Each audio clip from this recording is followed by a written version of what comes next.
dia, boa tarde, boa noite. Aqui é o professor Caio e a gente começa agora a segunda parte da videoaula de Baixa Idade Média.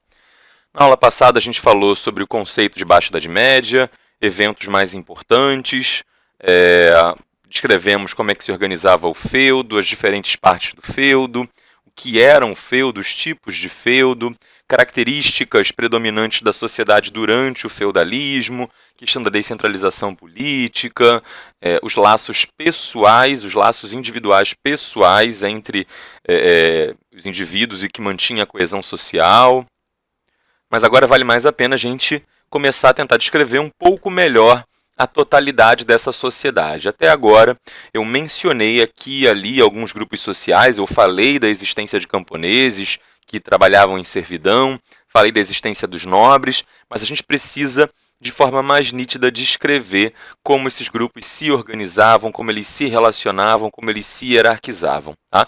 Durante a sociedade medieval, durante a sociedade feudal, a gente vai dividir e organizar a sociedade em 3 grupos básicos. Tá? O primeiro grupo é o clero, tá? Que em latim era chamado de oratores, tá? São os que oram, os que rezam. Os belatores são os guerreiros, os que guerreiam, a nobreza. Tá? Em latim, bellum significa guerra, não tem nada a ver com beleza. Tá? Bellum em latim tem a ver com guerra. É daí que vem, por exemplo, o adjetivo bélico. Quando alguém fala assim, a indústria bélica de tal país, a indústria de armas, né? É a indústria que produz o que é necessário para bellum. Bellum é guerra. Tem, se não me engano, inclusive um filme aí popular da moda chamado John Wick Parabellum, né? Parabellum significa prepare-se para a guerra. Então, bellum vem de guerra, bellatori são os que praticam a guerra, são os nobres. Tá? E, por último, a gente tem os laboratores, que não tem nada a ver com laboratório. Quer dizer, até tem, né? Laboratore vem de labore.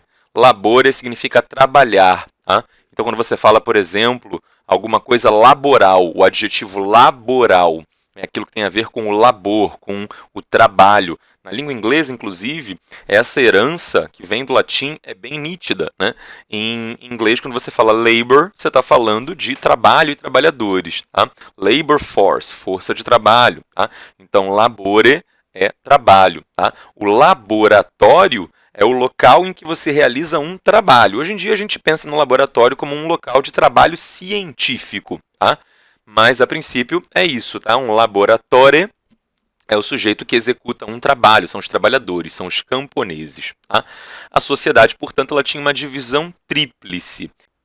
Sobre isso, um pensador medieval chamado Adalberon de Laon, no século XI, tá? Século XI é o período que vai do ano 1001 ao ano 1100, ou seja, bem no comecinho da Baixa Idade Média, Adalberon de Laon vai dizer o seguinte: a casa de Deus, que parece una, é portanto tripla. Uns rezam, outros combatem e outros trabalham. Todos os 3 formam um conjunto e não se separam. A obra de uns permite o trabalho dos outros 2, e cada qual, por sua vez, presta seu apoio aos outros. Percebe que esse texto já deixa bem claro, tá? Que um grupo tem que aceitar se submeter a trabalhar para sustentar os outros 2. Quem será o grupo que se submete a trabalhar? Os laboratórios, os trabalhadores. Tá? Eles precisam aceitar a função de trabalhadores porque essa é a obra de Deus, porque essa é a vontade de Deus. Olha como existe toda uma questão aqui de justificação ideológica para tentar convencer quem está numa camada social subalterna e inferiorizada a não querer batalhar para melhorar sua condição. Havia todo um trabalho ideológico feito por esses pensadores medievais para desejar convencer o trabalhador mais pobre a aceitar sua condição de trabalhador de forma passiva, de forma pacífica. Uma metáfora que também era muito comum e frequentemente empregada nos textos medievais era a comparação da sociedade com um corpo humano individual. O corpo social, como um todo, o conjunto da sociedade, comparado a um corpo humano individual. Nessa metáfora singela do corpo, né, da sociedade como corpo, vai se dizer que os oratórios, que o clero, formam a cabeça que pensa, que raciocina, que é capaz de elaborar ideias grandiosas, que é capaz de entender o mundo ao redor. E essa era a função do clero, orar, entender o mundo ao redor, a partir do ponto de vista religioso. Tá? Todo pensador nessa época era necessariamente um pensador da igreja, até porque não existia fora da igreja quem soubesse ler e escrever praticamente. A esmagadora maioria da população era analfabeta. E aí, seguindo essa metáfora do corpo, os nobres seriam as mãos, tá, desse corpo, que seguram a espada, que empunham a espada e que, portanto, podiam executar as determinações que a cabeça pensou. O clero vai dizer: nobre, combata aquele grupo, e os nobres combaterão. O clero vai dizer: nobre, vamos fazer uma cruzada, vamos atacar os árabes, vamos destruir o Islã, e os nobres vão pegar suas espadas e vão lá atacar o Islã. E por fim, seguindo essa metáfora do corpo, os camponeses, os trabalhadores, seriam os pés. Estão próximos da terra, da lama, do chão, calejados, pés rachados, sofridos, doídos, mas sem os quais não seria possível sustentar o resto do corpo. Tá? Um corpo sem os pés, ele não conseguiria ficar de pé, parar de pé. A ideia aqui era tentar convencer a população mais pobre do seguinte: pensa, imagina que se no seu corpo os seus pés decidissem tomar vontade própria. Se a sua cabeça diz: eu vou andar até o lago porque estou com sede e quero beber água, mas os seus pés dizem: não, eu não quero andar até o lago, eu quero andar para o outro lado, eu quero fazer outra coisa da vida. Essa teimosia dos pés em desobedecer às ordens que a cabeça deu geraria uma sede tão grande que você morreria de sede. Portanto, o que esses pensadores do clero estão tentando dizer é o seguinte: trabalhador, vai na minha, vai por mim, me segue que você está bem. Se você aceitar o que eu, clero, estou dizendo, você vai terminar numa condição muito boa. E o que o clero normalmente dizia? Nesse momento, nesse contexto feudal, me dê uma parte da sua riqueza, obedeça aos nobres, pague os impostos aos nobres. Ou seja, o clero atuava nesse contexto como uma força aliada da nobreza, num processo de convencimento da massa camponesa a aceitar o seu triste destino. Lembra sempre daquela definição inicial que a gente deu sobre o que era feudalismo, aquela definição do historiador francês Jacques Le Goff. É o período durante o qual um grupo de nobres comandava uma massa de camponeses. Tá? E comandar uma massa de camponeses, comandar uma massa humana, seja ela qual for, comandar um grande número de seres humanos, seja ele qual for, você consegue comandar por meio da violência, por meio do domínio brutal, da força bruta? É possível, mas é extremamente difícil, desgastante comandar apenas pela brutalidade. Você precisa estar vigilante o tempo inteiro, e nem sempre isso é possível.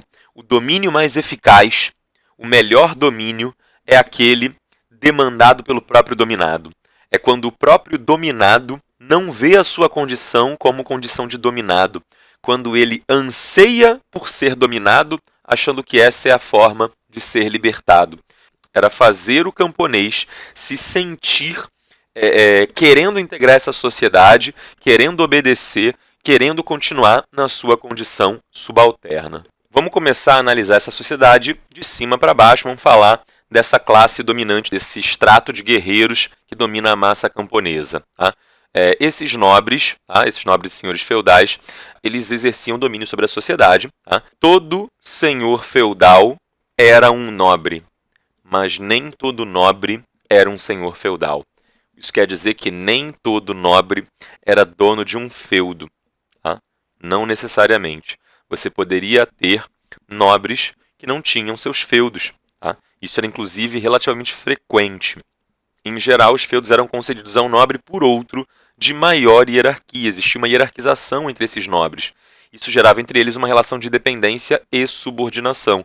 O rei, por exemplo, era o sujeito que estava acima de todos nessa hierarquia.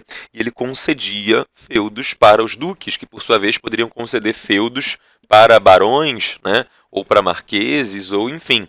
Existia uma estrutura hierarquizada, começando com o rei lá em cima, abaixo do rei tinha os duques, abaixo do duque os marqueses, abaixo o conde, abaixo do conde o visconde, abaixo do visconde o barão, e abaixo do barão o cavaleiro. Tá?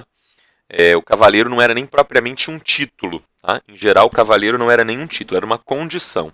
Era um nobre que não tinha terras e que precisava se tornar um cavaleiro andante e andando por aí buscando batalhas. E quem sabe, talvez, numa dessas batalhas, ajudando um nobre de maior hierarquia, ele conseguisse se mostrar útil para esse nobre de maior hierarquia e convencesse esse nobre de maior hierarquia a lhe dar um feudo. Tá?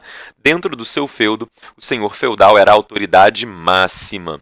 Ele tinha carta branca dada pelo nobre que estava acima dele e que lhe concedeu o feudo, para dentro daquele feudo ele recebido ser a autoridade máxima, conceder a justiça, né, julgar os casos, estabelecer impostos, enfim, administrar o território, defender o território, garantir que aquele território prosperasse, que a agricultura fosse praticada, que a produção de alimento crescesse. E isso tudo era função e direito do senhor feudal dentro do seu próprio feudo. A relação que se estabelecia entre o nobre de maior hierarquia e o nobre de menor hierarquia tinha um nome, era uma relação de suzerania e vassalagem. O nobre de maior hierarquia que concede o feudo é chamado de suzerano. O nobre de menor hierarquia que recebe o feudo é chamado de vassalo. Tá? As relações de suzerania e vassalagem se fazia entre iguais aqui entre aspas, tá? São indivíduos do mesmo grupo social, do mesmo estamento. Não existia suzerania e vassalagem entre um nobre acima e um camponês abaixo. Tá? Um nobre nunca era suzerano de um camponês. Muito menos um camponês poderia ser suzerano de um nobre, e nem mesmo os camponeses poderiam ser suzeranos ou vassalos uns dos outros. Tá? A relação que se estabelecia de um nobre com outro nobre era a relação de suzerania e vassalagem. A relação que se estabelecia entre nobre e camponês era a relação de servidão, na qual o camponês era servo, tá? E o nobre era o seu senhor. Tanto suzeranos quanto vassalos, então, necessariamente eram indivíduos pertencentes à nobreza. A relação de subordinação do servo para com o senhor não era uma relação de vassalagem, mas sim uma relação de servidão, foi o que eu acabei de explicar. Tá? As relações de suzerania e vassalagem eram pessoais e transferíveis hereditariamente por primogenitura. O que isso quer dizer? Tá?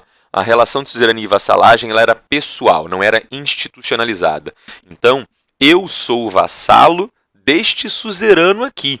Tá? Se esse suzerano morrer e o cara que estava acima dele, o suzerano do meu suzerano, nomear uma outra pessoa diferente para ser suzerano daquela região ali, né, eu não vou ser automaticamente vassalo desse novo suzerano. Essa relação ela não é automática, baseada na posição institucional de cada indivíduo dentro daquela estrutura de poder. É uma relação pessoal. Eu escolhi, né, e o meu suzerano escolheu manter aquela relação, né, nós decidimos manter aquela relação entre nós, e para fazer isso, eu tive que prestar um juramento, fazer um cerimonial religioso. Tá? No entanto, essas cerimônias eram transferíveis hereditariamente. Se eu, vassalo, morresse, o meu filho herdava o direito de ser o novo vassalo daquele meu antigo suzerano. Se o meu suzerano morresse e o seu filho mais velho assumisse como o novo suzerano da região, eu poderia me tornar vassalo daquele novo suzerano. Eu precisaria fazer uma nova cerimônia de juramento, me comprometendo a ser vassalo. Tá? Então essa relação era transferível, mas essa transferência ela não se dava automaticamente pela mera institucionalidade, pelo mero fato de que esse cara ele é o novo ocupante desse cargo, então a minha obediência a ele, a minha fidelidade a ele é automática. Não, não é automática. É uma relação pessoal que precisa ser reforçada caso haja uma mudança de algum dos polos dessa relação. Se mudou o polo do suzerano, mudou quem era o suzerano. Se mudou o polo do vassalo, mudou quem era o vassalo. Você precisa refazer todo o processo de juramento. Tá? O suzerano concedia ao vassalo um feudo e devia proteger esse vassalo. O vassalo, por sua vez, devia obediência, fidelidade e prestação de serviços ao seu suzerano. Então, quando o suzerano dava uma ordem, o vassalo deveria obedecer. O vassalo não tinha permissão para conspirar ou para fazer planos contra o seu suzerano e, por sua vez, também o vassalo deveria prestar serviços, por exemplo, serviço militar. Tá? Se o meu vassalo me chama para ir para a guerra, olha, a gente vai entrar em guerra contra um povo rival aqui, reúna os seus soldados e venha. Tá? Eu, como vassalo, tenho a obrigação de ir para assessorá-lo. Tá? Eu também tinha a obrigação de dar auxílio econômico, como pagamento de resgates ou dotes, se o meu suzerano fosse capturado em batalha e fosse cobrado um resgate para libertá-lo, todos os vassalos daquele suzerano tinham que contribuir com um dinheirinho, né, com um valorzinho ali, até alcançar o valor do resgate. Isso aconteceu em alguns momentos em guerras medievais, em que nobres de alta hierarquia acabaram sendo capturados e normalmente você não matava, tá? O nobre que você capturava. Era inclusive um péssimo negócio economicamente matar um nobre que você capturou, já que esse cara é rico e você capturou esse cara, mantém ele preso e exige um resgate da família dele ou dos vassalos dele. Também era necessário ajudar financeiramente o pagamento de dotes. A filha do senhor feudal vai se casar e ele tem que dar um dote, né? Ele dá um dinheiro para o homem que se casar com a filha dele. E esse dote era normalmente um valor muito alto, proporcional ao nível de nobreza, ao nível hierárquico que aquele senhor feudal possuía. Então, eu estou falando de um conde, de um duque, de um marquês, né? Cargos mais altos, o dote normalmente era alto. Se fosse um príncipe, um rei, uma coisa assim, o dote era altíssimo. Tá? Então, era necessário que todos os vassalos contribuíssem. Também era obrigação do vassalo dar hospedagem, caso o senhor feudal, o suzerano, viesse visitar suas terras. Né? Eu sou vassalo e o meu suzerano veio visitar as terras em que eu estou para fiscalizar, porque é caminho para um lugar que ele está indo, e ele veio com uma comitiva de 500 pessoas. Eu tenho que alimentar essas 500 pessoas, garantir a bebida, a cerveja, o vinho, a carne, o churrasco para todo mundo, moradia para todo mundo, comida para os cavalos, enfim, que podia ser bem custoso, também era obrigação do vassalo. O estabelecimento das relações de suzerania e vassalagem se dava por meio de um juramento em uma cerimônia solene na igreja para que Deus fosse testemunha daquilo ali. Era como se fosse quase um casamento, em que o vassalo de joelhos prestava homenagem ao senhor, ele prometia ser fiel àquele senhor ali e tal, e ele terminava se levantando e dando um beijo rápido nos lábios do senhor, o que nessa época não era visto como nenhuma conotação amorosa, sentimental. Tá? O beijo nos lábios é inclusive uma tradição em alguns países até hoje. Na Rússia, homens que tenham alguma intimidade entre si podem se beijar nos lábios, né? Grandes amigos ou coisa do tipo. Selinho, não é beijo de língua, mas é um beijo rápido encostando um lábio no outro. Isso na Idade Média era um costume também aceito, praticado entre homens e não era visto de nenhuma forma como tendo uma conotação sexual diferente envolvida. Né? Era uma relação de quase camaradagem ali, era quase um comitatus. Então tem aqui, né, uma imagem que foi bastante tímida, né, ao descrever esse cerimonial e o beijo, colocando o beijo sendo dado na bochecha, mas tecnicamente o beijo era dado nos lábios. Bom, esse conjunto de relações pessoais de um vassalo com um suzerano, tá? E desse suzerano sendo o vassalo de um outro suzerano, e desse outro suzerano sendo vassalo de um suzerano que está acima dele, tá? É a partir desse conjunto complexo de relações de dependência mútua, tá? Como se fossem vários comitatos sobrepostos, é daí que vai se formar o exército medieval. Tá? Não havia, na Idade Média, exércitos nacionais. Você não tinha um exército da França, um exército da Inglaterra, um exército da Espanha. Isso não existia. Você tinha o rei da França, que estabelecia relações de suzerania e vassalagem com alguns vassalos. Esses vassalos, por sua vez, estabeleciam relações pessoais de vassalagem e suzerania com os seus próprios vassalos e assim por diante. Então, quando o rei queria iniciar uma guerra, ele precisava convocar seus vassalos. Então, imagina aí, né, esse emoji representando a coroa, né, o rei do xadrez. Então, imagina que o rei decide iniciar uma guerra. Tá? Ele não tem um exército pessoal ou um exército nacional que lhe segue. Tá? Ele precisa convocar alguns vassalos. Ele manda lá mensagem para os vassalos. Olha, vamos iniciar uma guerra contra o país vizinho. Tá? E aí, esses vassalos são chamados, né? Esses cavaleiros, enfim, eles são chamados. Tá? Só que o rei com mais meia dúzia não são ainda um exército forte o suficiente. Então, o que esses vassalos do rei fazem? Eles são vassalos do rei, mas eles são suzeranos de outros nobres, tá? Que serão os seus próprios vassalos. Então, eles chamam esses seus vassalos, tá? E esses vassalos, por sua vez, também têm que se comprometer a ir para a batalha. Tá? Pode ser que esses vassalos dos vassalos do rei também tenham seus próprios vassalos num ciclo, né, que vai se prolongando por algum tempo, até que uma boa parte da nobreza estivesse envolvida na guerra. Em todo caso, de forma geral, na Idade Média, os exércitos eles não eram numericamente muito expressivos. Você não tinha, na Idade Média, como lá na Roma Antiga, exércitos com 50, 100 mil indivíduos. Isso era raríssimo, isso era quase inexistente. Na Idade Média, o mais comum era você ter um exército com 5 mil, com 10 mil, e isso já era um exército grande. Tá? Isso já era um exército grande. Você tinha batalha na Idade Média que você tinha 2 mil de um lado lutando contra 1.500 do outro. Isso era uma batalha que poderia definir quem comandaria um enorme território. Né? 5 mil pessoas ali decidindo o futuro, quem sabe, de um país inteiro. Tá? Então, isso porque a ideia aqui era tanto quanto possível deixar os camponeses fora da questão militar. Tá? Num caso de necessidade extrema, camponeses poderiam ser convocados para, enfim, organizar a defesa de um feudo, caso esse feudo estivesse sendo atacado por tropas rivais, enfim. Mas, de qualquer forma, isso era muito, muito raro. Tá? Até porque o Estado, o governo, não fornecia armamento para os indivíduos. Tá? Cada indivíduo tinha que garantir o seu próprio armamento. Por isso é que a guerra era um assunto de nobres, porque os nobres eram os sujeitos ricos dessa sociedade que tinham grana suficiente para ter o seu próprio equipamento, para ter a sua própria armadura, tá? Para ter o seu próprio cavalo, para ter o seu escudo, sua lança, sua espada. Tudo isso era caríssimo. Instrumentos de metal, escudos de metal, espadas, lanças, isso era muito caro de adquirir. Um cavalo era caro de adquirir e principalmente muito caro de manter.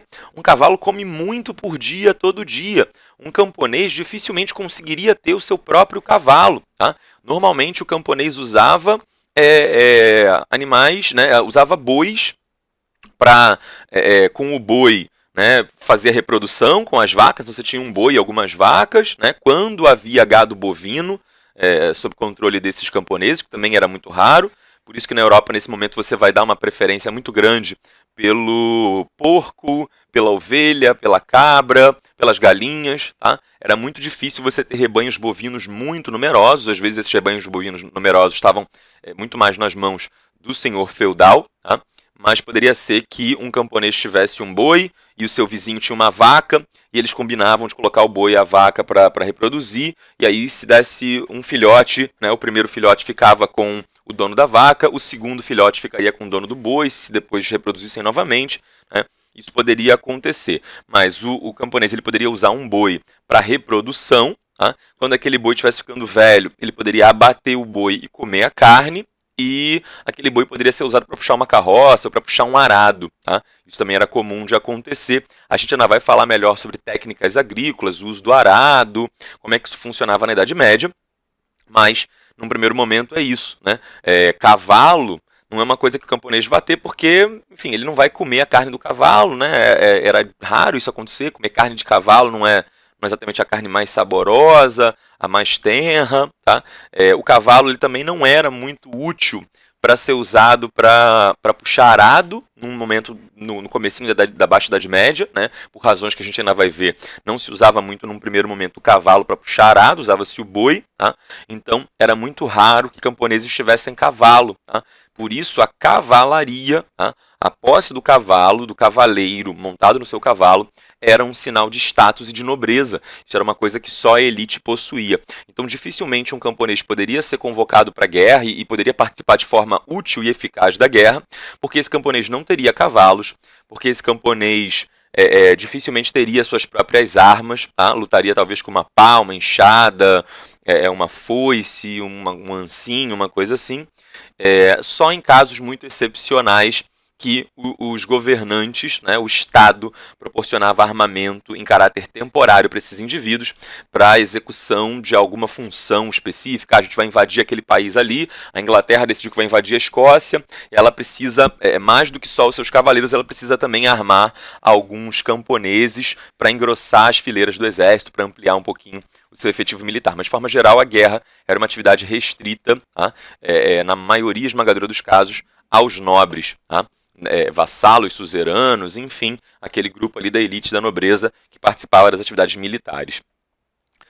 A cavalaria medieval, então a gente já entra com isso, né, na questão do cavalo e do armamento. A cavalaria medieval, normalmente, era formado por indivíduos da nobreza que podiam ou não herdar uma propriedade, um feudo, enfim, e terem uma terra. Se aquele nobre não tivesse uma terra, né, Ele seria um nobre sem terra, um cavaleiro sem terra, um fidalgo sem terra. A propósito da expressão fidalgo, essa era uma expressão típica, tá, da nobreza ibérica, principalmente de Portugal. Fidalgo, tá? Fidalgo aqui é a corruptela, é a junção e a abreviação da expressão filho, tá? Dalgo, tá? E esse algo aqui significa alguém. Filho dalgo, filho d'alguém, tá? Então o sujeito que era importante, ele tinha um hábito ali de, entre aspas, da carteirada, tá? Se alguém não o tratasse com o devido respeito, ele falava: você sabe com quem você está falando? Você sabe quem é meu pai? Meu pai é um sujeito muito importante, meu pai é um nobre de não sei aonde, meu pai é auxiliar do rei, é ministro do rei, né? Você sabe com quem você está falando? O meu pai é um cara que pode te botar na cadeia, que pode fazer isso e aquilo contigo. Isso, a propósito, um hábito cultural que permanece até hoje no Brasil, quando alguns indivíduos, né, são ali de grupos mais elitizados e se sentem um pouco superiores aos demais cidadãos, eles começam a dar ali a famosa carteirada, tá? Mas é daí que vem esse hábito cultural e essa expressão filho d'algo, filho d'alguém, filho d'alguém importante. Então é um fidalgo, tá? Quando o sujeito ali estava passando na rua, ele era um cara importante, né? Um camponês perguntava para o outro: quem é aquele ali? Aquele cara ali é importante? Pô, tu não sabe não? Ele é fidalgo, né? Ele é filho de alguém. Ele é filho de alguém mais importante que eu e você. Tá? Então a expressão fidalgo já representava tudo isso. Tá? Era uma expressão tipicamente ibérica, mas enfim, eu coloquei aqui para representar em geral esses nobres que não possuíam uma terra. Tá? A importância deles não era por eles mesmos, mas sim pela linhagem familiar da qual eles descendiam. Com isso a gente chega aqui numa questão importante, que é o seguinte: o feudo era uma propriedade que, em geral, era transmissível por meio hereditário e principalmente da primogenitura. Tá? Ou seja, se um nobre que era senhor feudal tinha um filho, quando esse senhor feudal morresse, o seu filho herdaria a sua terra. E aí eu estou falando sempre de filhos do sexo masculino. Tá? Sexo feminino, aí a questão já complica um pouquinho mais. Mas se o senhor feudal tivesse um filho do sexo masculino, o seu filho herdaria o seu feudo quando aquele senhor feudal morresse. Se, no entanto, o senhor feudal tivesse 2 filhos, o primogênito, ou seja, o primeiro, o mais velho, o primeiro a nascer, herdaria, o primeiro a nascer do sexo masculino. Tá? Se o mais velho, na verdade, for uma menina, a mulher, ela está excluída do direito de sucessão do feudo. Então, o menino mais velho daquele senhor feudal herdará o seu feudo, e o segundo filho vai ser armado cavaleiro. Tá? Por isso que eu coloquei aqui que a cavalaria medieval era geralmente composta pelos filhos da nobreza seguintes ao primogênito. Tá? Ou seja, o primogênito ele não precisa se armar cavaleiro, ele vai ser senhor feudal. Ele até vai ter um cavalo, ele até vai ter armas, ele até vai saber montar o cavalo e usar as armas e usar isso para lutar. Tá? Mas ele normalmente não vai ser um cavaleiro, ele vai ser um duque, um barão, um conde, um visconde, um marquês. Tá? Quando a gente fala de cavaleiro, na Idade Média, a gente está dizendo do cavaleiro que não tem uma terra. Tá? Porque o filho mais velho herdava toda a terra do pai e o segundo filho, o segundogênito, tá? Não herdava as terras. Por um motivo simples, não é que o pai preferisse o filho mais velho, mas pensa pela lógica que eles usavam. Né? A lógica que eles usavam é que quanto mais terra a família possuir, quanto mais riqueza a família possuir, em melhor condição a família como um todo vai estar. Então, se o senhor feudal ele tem 2 filhos, tá? Um mais velho e um mais novo, né? O mais velho, né, herda o feudo, o mais novo, se ele também tentasse herdar o feudo, se o senhor feudal dividisse o feudo ao meio, metade para cada filho, eu amo os 2 igual, os 2 são especiais no meu coração, isso significava que os 2 filhos teriam relativamente pouca terra. Os 2 filhos, portanto, seriam senhores feudais fracos. Tá? E aí, se esses 2 filhos, cada um deles também tivesse 2 filhos, tá? Eles dividiriam novamente cada metade da terra ao meio, mais uma vez. Então, aquele feudo original do avô, né, quando chegar na segunda geração, ele já vai estar dividido em 4. Tá? E assim por diante, a tal ponto que a fragmentação da terra seria tão intensa, mas tão intensa, que esses senhores feudais, se eles continuassem dividindo e subdividindo suas terras, eles teriam propriedades tão pequenas que seriam do tamanho das terras que o camponês poderia trabalhar, né? Ou seja, teria tanta terra quanto um camponês. Isso enfraqueceria muito a condição desse nobre. A ideia aqui, a lógica aqui, era forçar o filho mais novo a sair da sua zona de conforto e ter que buscar as suas terras. Tá? Então, o filho mais velho herdava a terra, o primogênito herdava a terra, e o segundo, tá, recebia do pai um cavalo, tá? Às vezes mais de um cavalo, recebia armadura, recebia armas, recebia treinamento, que era fundamental nessa época, e aí quando chegasse ali numa determinada idade, 15, 16 anos, pronto, né? Já virou um rapazinho, já é adulto, já pode lutar pelo próprio pão, pelo próprio sustento. O pai, então, diria, meu filho, você tem 15, 16 anos, vai embora da minha fazenda, do meu feudo, da minha propriedade, e vai lutar nas guerras do mundo por aí, né? Vai encontrar um nobre que possa ser seu suzerano e que possa te dar terras. Tá? Se esse segundo filho fosse bem sucedido, o resultado prático disso é que agora aquela família não possui mais apenas um feudo, ela possui dois. Tá? Um dos feudos está na mão do filho mais velho, que herdou do pai, e o filho mais novo conquistou seu próprio feudo. Assim, agora os dois filhos são poderosos e estão em condições de se ajudar mutuamente, caso precisem, caso enfrentem um inimigo em comum. Essas relações familiares também eram fundamentais para a definição de alianças militares na Idade Média. Tá? Então poderia acontecer aqui nesse momento de os dois filhos tendo o seu próprio feudo, eles se ajudarem mutuamente. Enfim, poderia ser também que o filho mais velho tivesse o seu próprio filho, um só. O filho mais novo tinha uma filha só.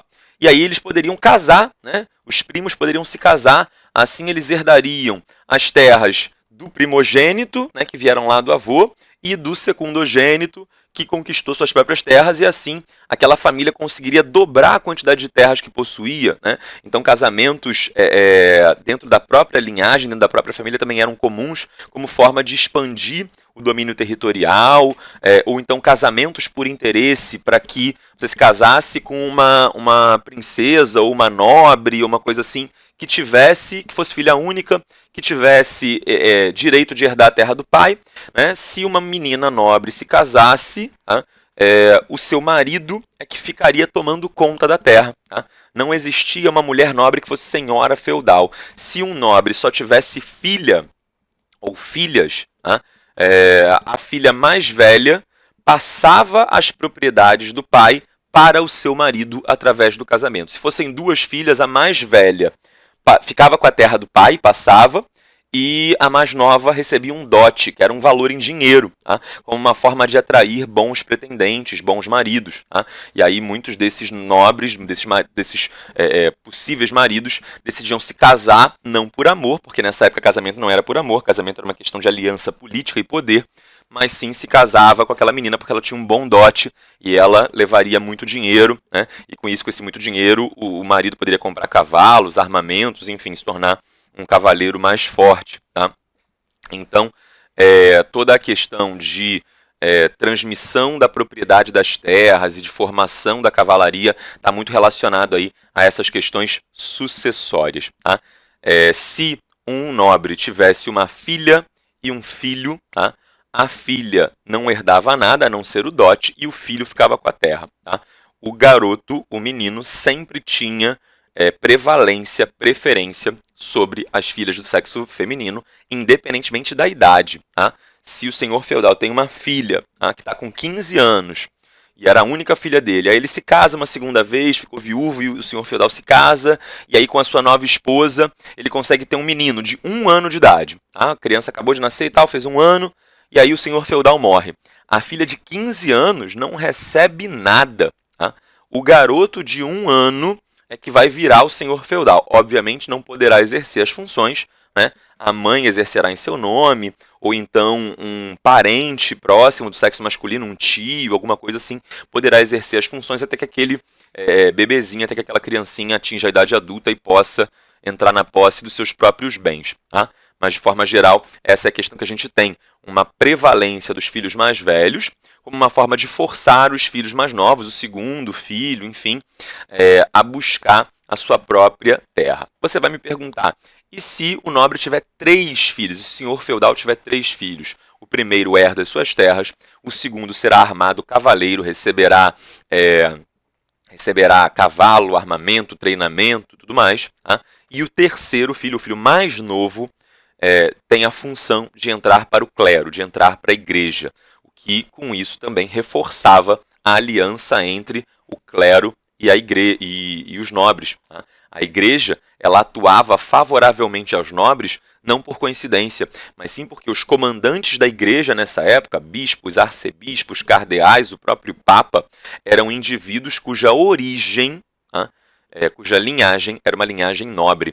Então, toda vez que esses religiosos, né, de alta hierarquia dentro da igreja tomavam uma decisão, eles sempre tinham em vista a repercussão política que essa decisão poderia ter para a nobreza. Por quê? Porque eles eram nobres. Então, numa determinada região, o bispo tomou uma decisão porque sabe que beneficiará o senhor feudal. Por quê? Porque o bispo é o irmão mais novo do senhor feudal daquela região. Portanto, perceba, existe aí essa aliança, né, entre nobres e clero. Por último, na Baixa Idade Média, vai se desenvolver um código de honra dessa cavalaria. Esse código de honra é muito mais uma idealização, tá? É aquela coisa que a gente imagina, lendária, né, do príncipe que chega no cavalo branco, o cavaleiro no seu cavalo branco, com uma armadura brilhante para salvar a princesa que está no alto da torre, para salvar Rapunzel, enfim. Tá? Isso tudo deriva da criação de um código de honra da cavalaria. Esse código de honra dizia que o cavaleiro ele tinha a obrigação de lutar pela religião católica, para defender a religião católica, ele deveria se portar de forma digna, ele deveria defender sempre os inocentes e os fracos contra os maus e os cruéis, enfim. Tudo isso acabava sendo sempre uma grande idealização. Na prática, a conduta, a postura desses cavaleiros estava muito mais ligada a seus interesses políticos e econômicos imediatos. Eu vou tomar tal partido numa briga, não porque eu estou defendendo o mais fraco, mas sim porque com isso eu tenho algo a ganhar. Embora, no âmbito do discurso, da fala, esses cavaleiros sempre tentassem fingir e passar a impressão de que estavam seguindo o código de honra e não agindo apenas por interesse. Tá? A gente vê aqui alguns exemplos de armamentos, né, usados por esses cavaleiros. A imagem que você vê do lado esquerdo, e aí peço desculpas porque só encontrei essa imagem com as legendas em inglês, mas é uma imagem de uma armadura, tá, completa, com placas metálicas. Essa armadura ela não predominou durante toda a Idade Média, durante toda a Baixa Idade Média, até porque ela demandava técnicas complexas de produção que eram desconhecidas no começo da Baixa Idade Média. Tá? Os ferreiros eles ainda não sabiam como fazer essas armaduras tão sofisticadas no começo da Baixa Idade Média. Isso vai acontecer lá pelo século XIV, XV, em que você vai ter esse tipo de armamento mais sofisticado, com placas metálicas completas e sobrepostas, cobrindo 100% do corpo do cavaleiro.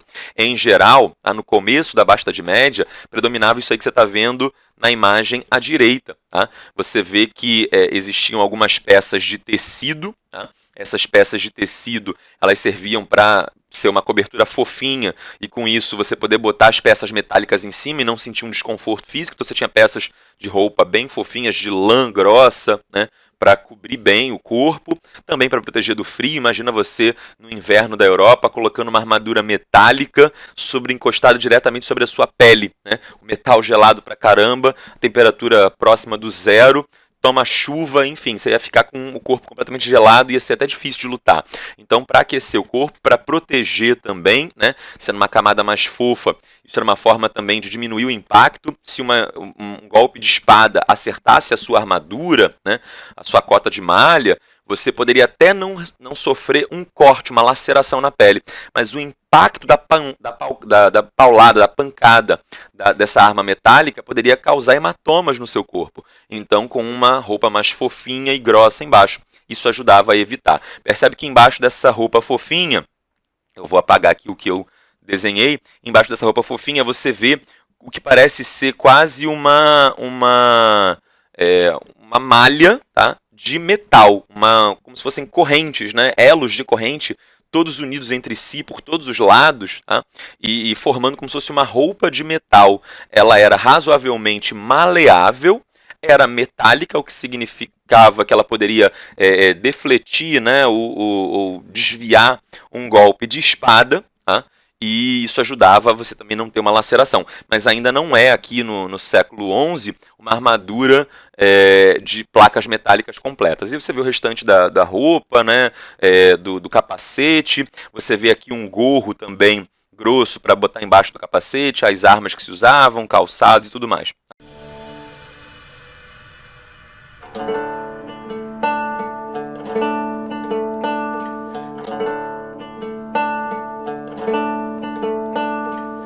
By the 13th century, armour had evolved, and armourers had developed new pieces.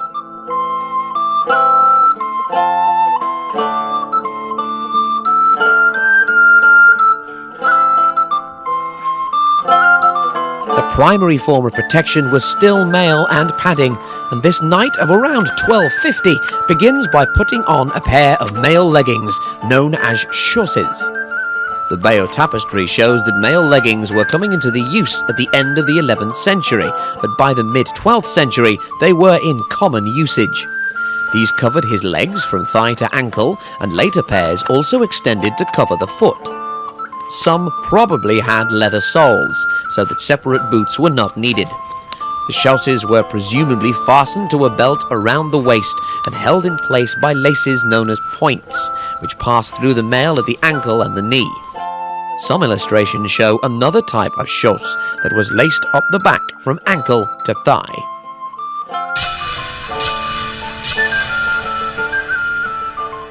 Now once the chausses were secured, the knight would put on his gambeson.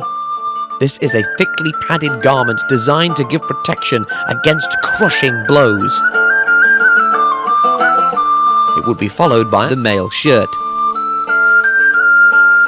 Because of the additional leg protection, the mail shirt did not need to be as long as in previous centuries, and our knight is wearing a shorter version known as a haut-bajon. And by now, both the gambeson and the haut-bajon have full-length sleeves, with the mail extending to form a mitten over the hand. The soft leather palm of the mitten is slashed, enabling the wearer to remove his hand without having to take the whole garment off. And, like the chausses, the sleeves are secured in place by points, passing through the mail at the wrist and elbow.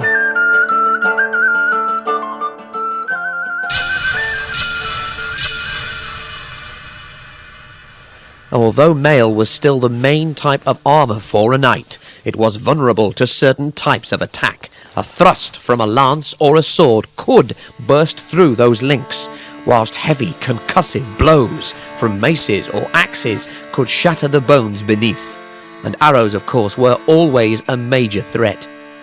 Armourers looked at ways of increasing the protection of armour and how it could provide it, and one solution was to create rigid defences such as the coat of plates. This was a series of overlapping iron plates riveted to a fabric cover, in this case leather. It was put on over the head and buckled up at the back, and provided an additional layer of defence over the mail and padding.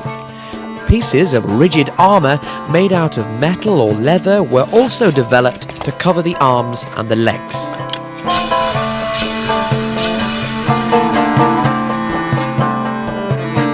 Once the body armour was in place, the knight would put on a surcoat, displaying his heraldic coat of arms, and his sword belt would be buckled over it.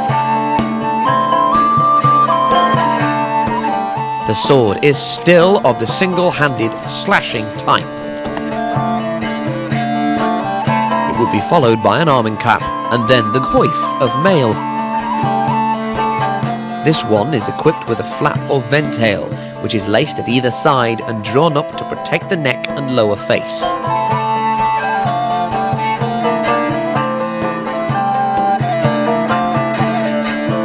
There were several different types of helmet to choose from. In this case, the knight is wearing a great helm, which completely covers his head.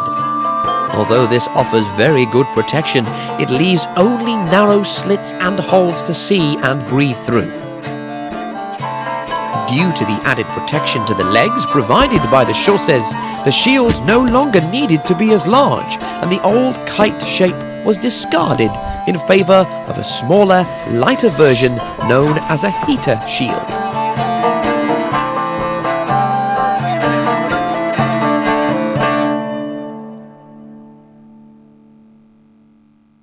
À medida que o tempo vai passando, essas armas vão se tornando mais complexas. Aqui, no século XIII, você já tem essa estrutura de